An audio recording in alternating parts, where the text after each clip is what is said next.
ത്രിയേക ദൈവത്തിൻ്റെ അതിപരിശുദ്ധ നാമം വാഴ്ത്തപ്പെടുമാറാകട്ടെ. കർത്താവിനാൽ അനുഗ്രഹിക്കപ്പെട്ട വിശ്വാസികളെ, ജീവപുസ്തകത്തിൽ പേരെഴുതപ്പെടുക. 1 ഭാഗം.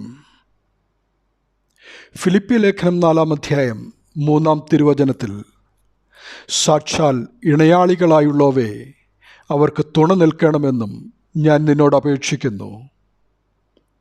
ജീവപുസ്തകത്തിൽ പേരുള്ള ക്ലെമന്റ് മുതലായ എൻ്റെ കൂട്ടുവേലക്കാരുമായി ആ സ്ത്രീകൾ എന്നോടുകൂടെ സുവിശേഷഘോഷണത്തിൽ പോരാടിയിരിക്കുന്നു എന്ന ഭാഗത്ത്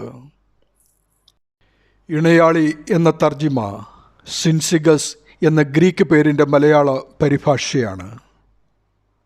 ഫിലിപ്പിയ സഭയിലെ സമാധാന പ്രവർത്തനത്തിൽ അപ്പോസ്തോലനെ സഹായിച്ച പ്രധാന വ്യക്തിയെ ഉദ്ദേശിച്ചാണ് അപ്പോസ്തോലൻ ഇത് പറയുന്നത്.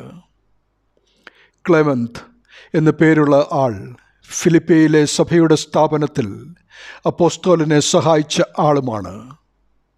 ഈ ക്ലെമന്റ് എന്ന വ്യക്തിയുടെ പേര് ജീവപുസ്തകത്തിൽ എഴുതിയിട്ടുണ്ട് എന്ന പരാമർശം വെളിപാട് പുസ്തകത്തിൽ പ്രത്യേകമായി കാണുന്ന പരാമർശവുമായി സാമ്യമുണ്ട്. എന്താണ് ജീവപുസ്തകത്തിൽ പേരെഴുതപ്പെടുക എന്നതുകൊണ്ട് അർത്ഥമാക്കുന്നത്?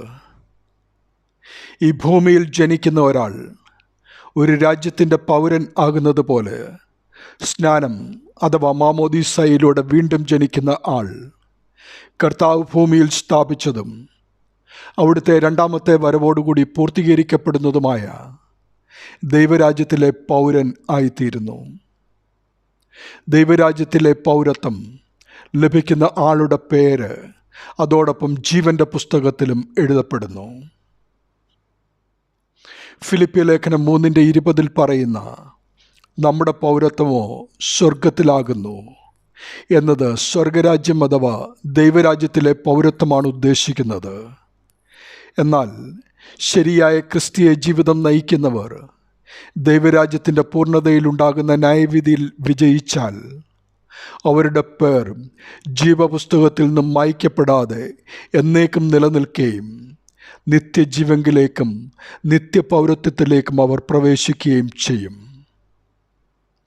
എന്നാൽ അതിന് സ്നാനമേറ്റ എല്ലാവരും വിശുദ്ധ മത്തായിയുടെ സുവിശേഷം 5, 6, 7 അധ്യായങ്ങളിൽ പറഞ്ഞിരിക്കുന്ന സ്വർഗരാജ്യത്തിലെ ജീവിതക്രമം പാലിക്കേണ്ടതുണ്ട്.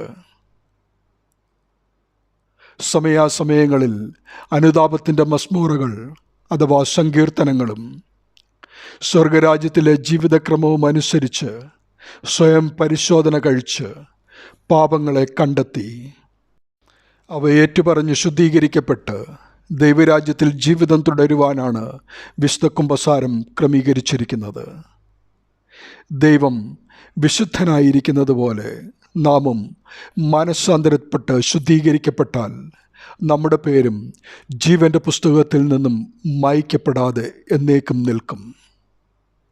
സ്വർഗത്തിലെ പൗരത്വവും ജീവൻ്റെ പുസ്തകത്തിലെ പേരും നഷ്ടമാകാതെ കാത്തുസൂക്ഷിച്ചുകൊണ്ട് ക്രിസ്തുവിൻ്റെ നിഷ്കളങ്ക രക്തം ചിന്തി നമുക്ക് വേണ്ടി ഒരുക്കിയിരിക്കുന്ന ആദാം നഷ്ടപ്പെടുത്തിയ പറുദീസയെ പ്രാപിക്കുവാൻ നമുക്ക് സാധിക്കട്ടെ.